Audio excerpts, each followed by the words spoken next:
and then we're gonna get started. Boom. All right. Share it real quick.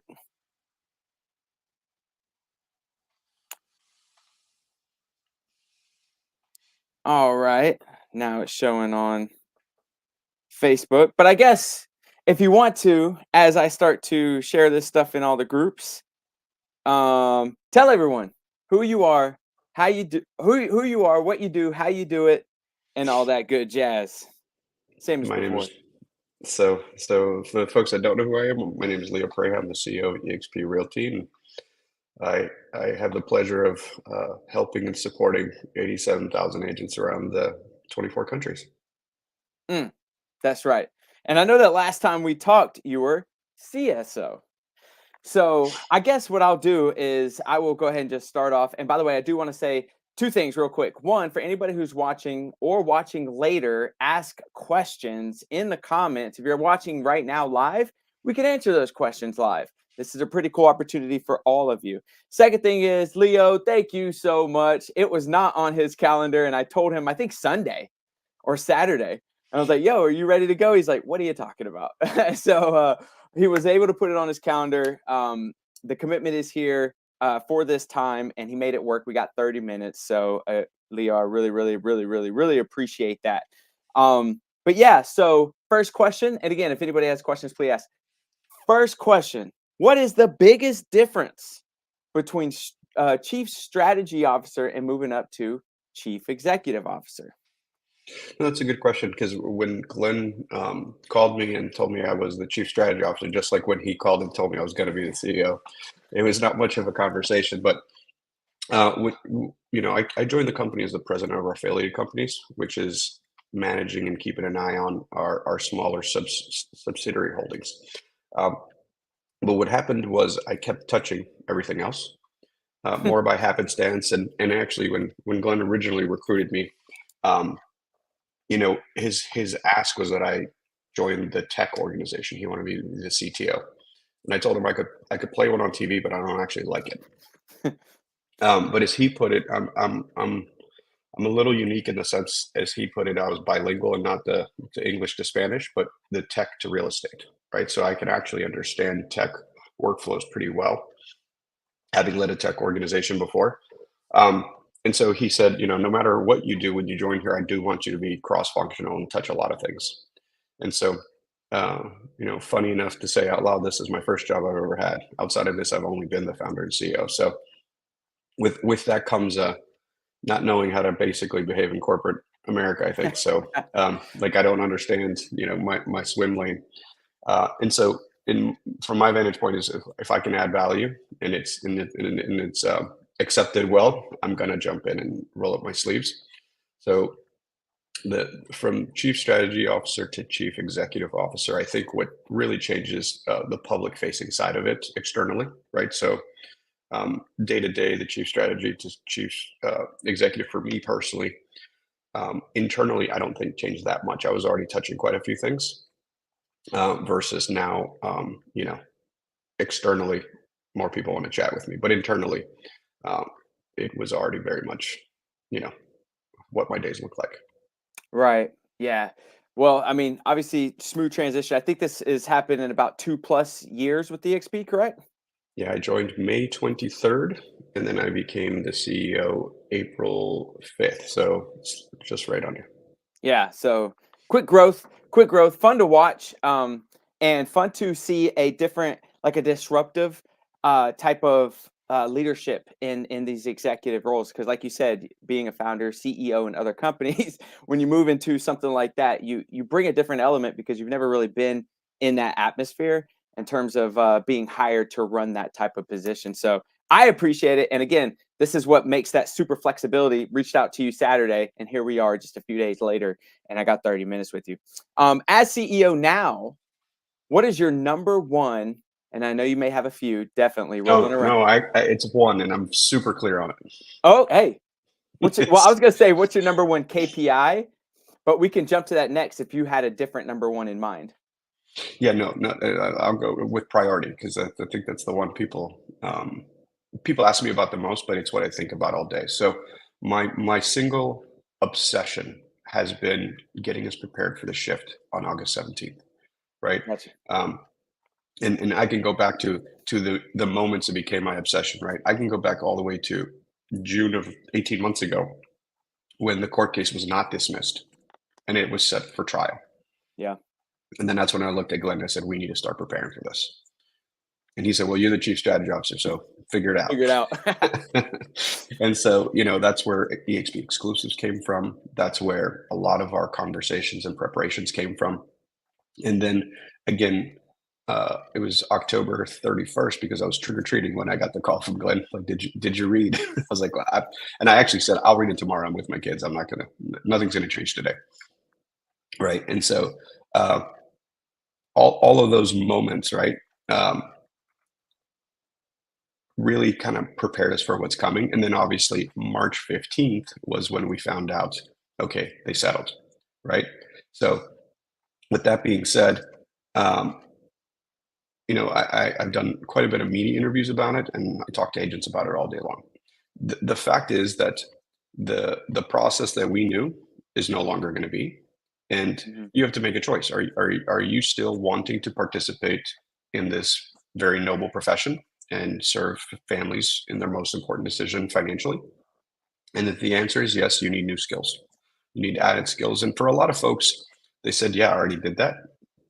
Good. Well, this is not happenstance anymore, right? Yeah. So there is new rules of engagement.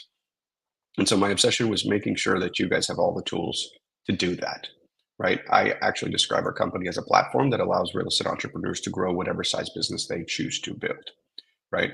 And so that could mean becoming the number one agent in the world and selling 1,100 homes like Justin Haver or Avery Call at 956 units last year in the US. But I'm mostly excited about our agents doing 10, 12 transactions a year. And the reason is because they're the vast majority of our agents. And Yeah. I know that and I appreciate that. I recognize that. Yeah. Right. So to me, it's actually super important that I'm serving all of our partners. Right. So we have multiple avatars with different needs.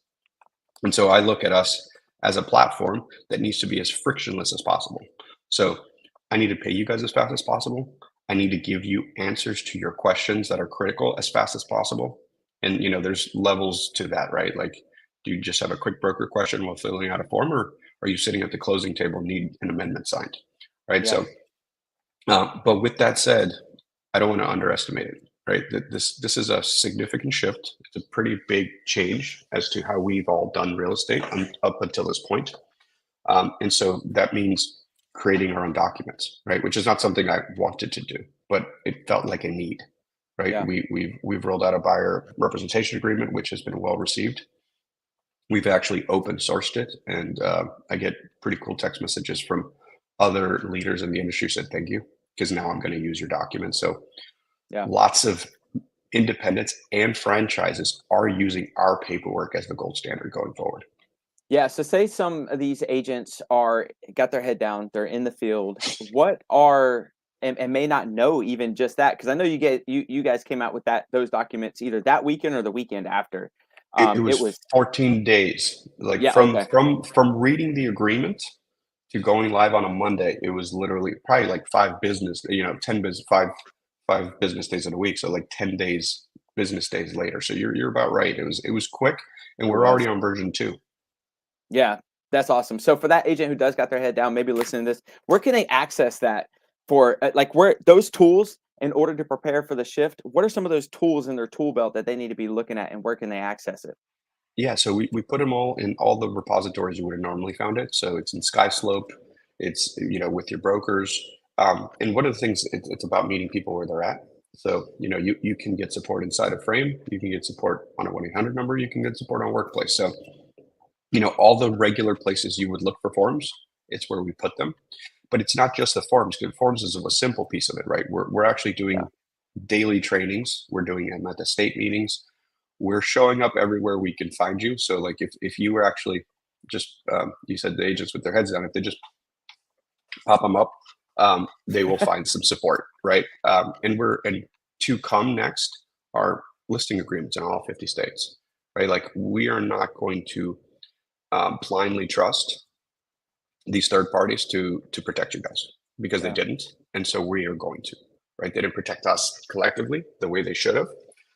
And so Hmm. we got to make sure that, you know, in their rush to get some stuff out, they don't haphazardly do stuff that we disagree with. Because I will come out and say, I disagree and I don't want you to use that form. Right. And would that be open source as well once it's complete? Potentially. Yeah. Yeah. What are some of the resources that are needed to hit the ultimate goal that you're looking at in terms of the shift that maybe we be more missing or collectively as agents can help with? I mean, it's all skills, right? So the easiest way to do it, because I think where a lot of people get concerned or stressed out is when they imagine a future in a vacuum, um, like very much like blank slate, like woe is me. It's because in the absence of knowledge or context, the brain fills in those gaps, Yeah. right? And so I like to always find parallels and comparisons. So I actually have a T-shirt that uh, Chevron sent me because he heard me say it when I was speaking, and it says treat your buyers like you treat your sellers, right? And when I use that analogy, that kind of really resonates for people, which is if you were to if I were to tell you to Ruben, go take a listing, and when the seller's like, okay, what do I pay? You'd be like, we'll figure it out when I get an offer. Like, how long is this contract for? I don't know. Till you get tired of me and I get tired of you. Yeah. Like, it sounds crazy, right? Yeah. Um, it sounds crazy for a couple of reasons. One is you can't actually, you're not allowed to do that. Your MLS would not accept that listing with a signed listing agreement with a start date and expiration date, a co-op, all these specific rules, showing instructions, right? Yeah. Imagine taking a listing and we're like, when can I show the house? Well, see, whenever you want. Like, if it works for you. No, that's not the case, right? If a showing is not to be allowed during acceptable, showing times, people can file a complaint and that listing gets taken out of the MLS. Like there's very, very specific rules about listings. But that's kind of how we treat buyers, right? Like in essence, without a buyer representation agreement, and you're willing to accept whatever is being offered on the MLS, that's 3%, 2%, 2.5%, 1%, 0.5%. That's kind of the relationship we have now. But so now we get to treat buyers just like we treat sellers, which is, hey, I'm willing to render these services for X fee, right? On the listing side, it was like sign in the ground, lockbox, professional photos. I'm going to send out some mailers, and I'm going to do this for 6, 8, 12 months. And at that point, you will pay me X if we procure a contract, right? And so, when I say it like that to agents, it kind of puts them at ease and say, okay, that's a good comparison, right? And then, so my next step is like, then you need to be coming to those meetings just like you're coming to a listing presentation. Yeah.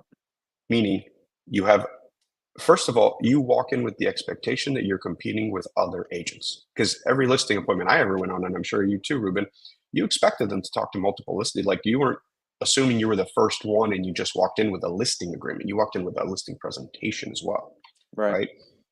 right? So first, assume it's competitive. Assume you have to articulate your value proposition and come with a tight presentation, right? And so, and again, I'm not sure if we wanted to turn the call into this, but that listing presentation now needs to have the entire buyer representation explanation as well, right? Because you asked me what agents need to be prepared for. It's Yep. education, education, education.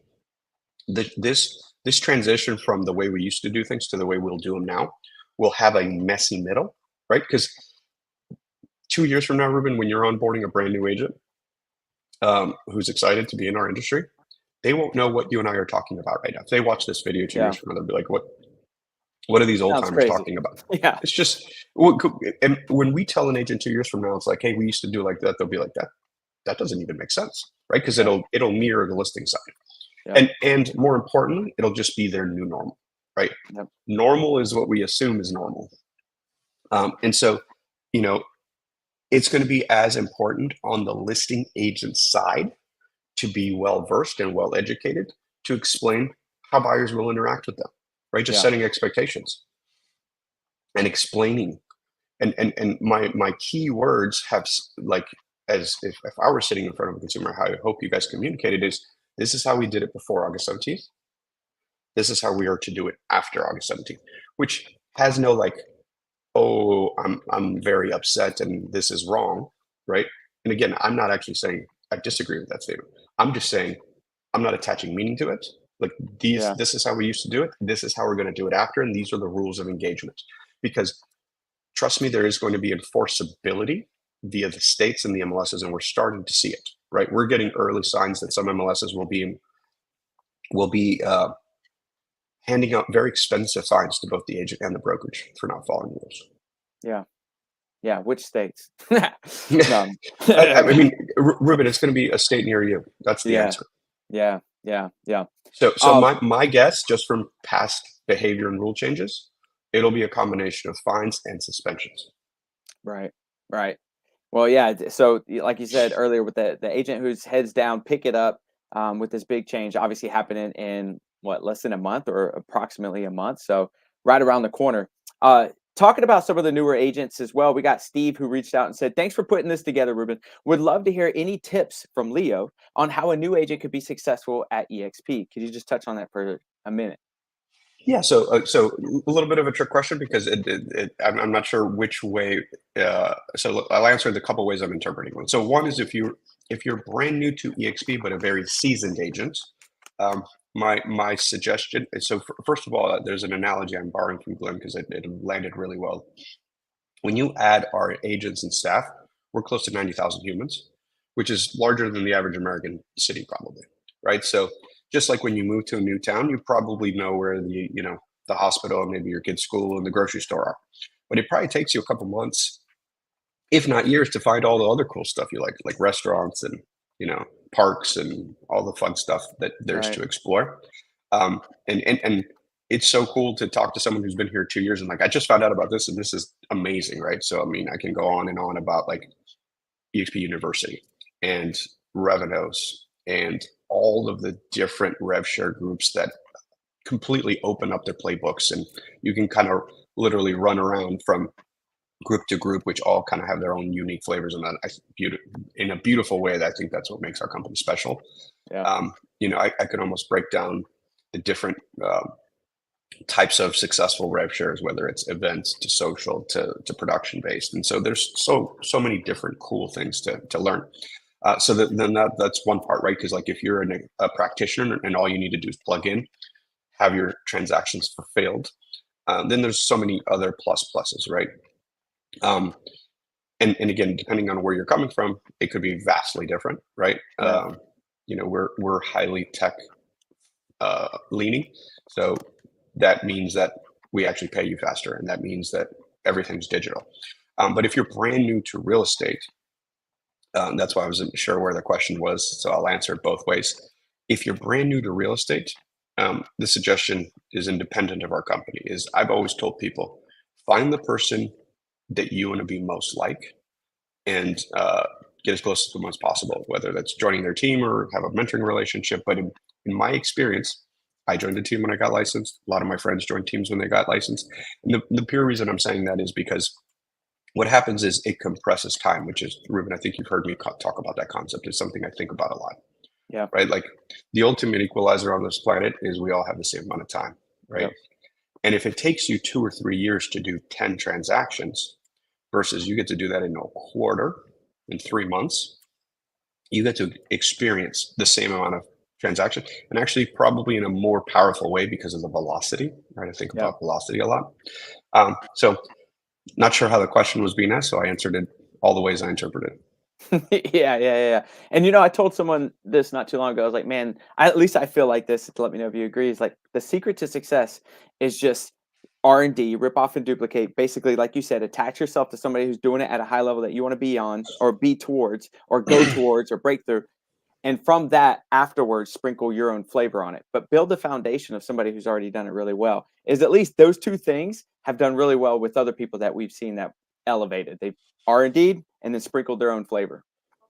And I mean, I think that applies to every principle in life, right? Like, Yep. I think that's how I became a good father, a good husband, a good leader, whatever fill in the blank kind of Yep. pursuit I've had. And I actually call it R&D and I call it rip off and duplicate. So uh, we've come from the same places. But human beings are not overly complicated, right? And success leaves clues. So, um, you know, I think I feel bad when I see agents try things in a vacuum, right? Like I'm going to try Facebook. I'm going to try Right. social. Well, like we have some world-class tacticians who you've seen me probably get a bit more focused on social. I'm not trying stuff. I went to a Tina Call and Amy Gregory and a Go-Go, right? And said, can you give me a couple tips, right? And Yeah. Kyle Whistle sat down with me and said, hey, I do it like this. Facebook is this way. And just like in 3 or 4 conversations, I saved myself months of kind of, you know, trying and testing and error versus like, hey, Right. by the way, we're experts at this. Give me some tips. Yeah. So much easier, so much faster. Like you said, it compresses time. What is the biggest obstacle you face personally in the continued growth path that you're on right now? Um, I mean, I would say the obstacle I think about most is not ever feeling you've arrived, right? I never feel like I got it figured out and complete, right? I truly think it's the journey. There is no destination. So it's making sure that I'm always staying in curiosity. I am still coached. I'm Yeah. always in curiosity and uh, spend time with folks that I look up to, whether it's in this industry or adjacent industries, and say, is there an opportunity to look at this differently than just because when you become really good at something, you also kind of get narrow focused, and sometimes it's good to go hang out with people in a completely different industry that's not even adjacent, and give you a different perspective that could be powerful. Yeah, totally agree. Are there any practices for the person who feels like they're getting a little comfortable in the success that they have seen? Are there any practices that you do to keep you out of that element, keep you a little bit more uncomfortable, and like you said, curious as well? So I think the one that's good on a frequent basis, whether it's every 90 days or something, is to actually stop and unplug completely, right? And whether it's attend an event, a mastermind, several things that are necessary in order to to actually take time to reflect. And I have found it that even vacationing is powerful, right? When you actually turn off your phone and unplug Yeah. from your routine, and I actually say that with a lot of empathy and compassion because I was a realtor, like a practicing realtor most of my life, and vacations just means we take our calls somewhere else, right? Yeah. Yeah. But actually, uh, take time off, because what I find sometimes is when I'm actually unplugged is when I've gotten some of my coolest ideas and kind of my some of my coolest aha moments, right? So I think it takes time to unplug and actually give your brain that space to reflect, which because when you're really busy with activity, I feel like you're just constantly reacting, Right. and you're not having the chance to kind of pause and take a breath. Yeah, and create. Awesome, man. What personal value used to be extremely important to you that has recently flipped? So not recently, but like the one I talk about a lot, because it was a super interesting part of my journey. So my 20s were dominated with 2 obsessions. I got licensed super young and spent uh, my 20s obsessing over becoming the #1 Keller agent in the world and 30 under 30. Like it was just like they were on my vision board. They were my goals. I talked about them obsessively, and I actually got to both in one single year. I was 28 years old and I hit both goals. And it was the most empty and meaningless feeling I've ever experienced because the next morning, nothing changed. Mm, And like the thing I pursued uh, was no longer there. And it was confusing feeling. It was not my most profitable year. It was not my most fun year. mm, And it was kind of painful, right? Because it was like, okay, what now? And so what's flipped for me, because since then I've gone on to do probably arguably more cool things. But I've done those knowing that these things are just like temporary, right? yeah, Like what matters is the relationship I have with my wife and kids yeah, and my parents and the people I deeply care about. And and I think about this a lot. Like think about the worst thing that's ever happened to you. And again, that is varying degrees of horrible for human Right. beings. So I say that respectfully and with empathy because I know some people have survived some horrible things. Right. But there's a sentence that I once heard, but did you die? Like, are you still here? Yeah. Right? Because if you are, you survived that. You persevered. And and for most of the things that we worry about, again, with empathy to horribly traumatic experiences, most things that really kept you up at night and really robbed you of your joy at one point are laughable today. I'm talking about 5 years later, 10 years later, right? Yeah. And like business wise, like I had deals go completely sideways where I lost hundreds of thousands of dollars. And back then it was more meaningful because it was all the money I had, right? So, you know, Right. whether you lose $5,000, $100,000, $1,000,000, it's all relative to your total pie, right? And if it's Yeah. ever all of it, it sucks just as much at 10,000 as it does at 750,000. Yeah. So, but my point is, as long as you still got health and you still have the ability to go rebuild, that's the coolest part about this country is like you can truly do whatever your heart desires if you pay attention and go R&D and have some discipline. Yep. Yeah, absolutely. I know for the last this is the 5th day that for whatever reason, text messages I'm not receiving any, or if I'm receiving 5 to 10% of them, and we're losing money every day because of this. And so we're trying to get it fixed. And last night I was like, "Well, what am I gonna like?"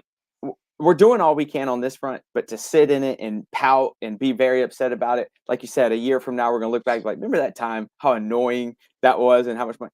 Life moves on, and it always moves on, and to be truthful, and I don't know everyone's story, it always gets better.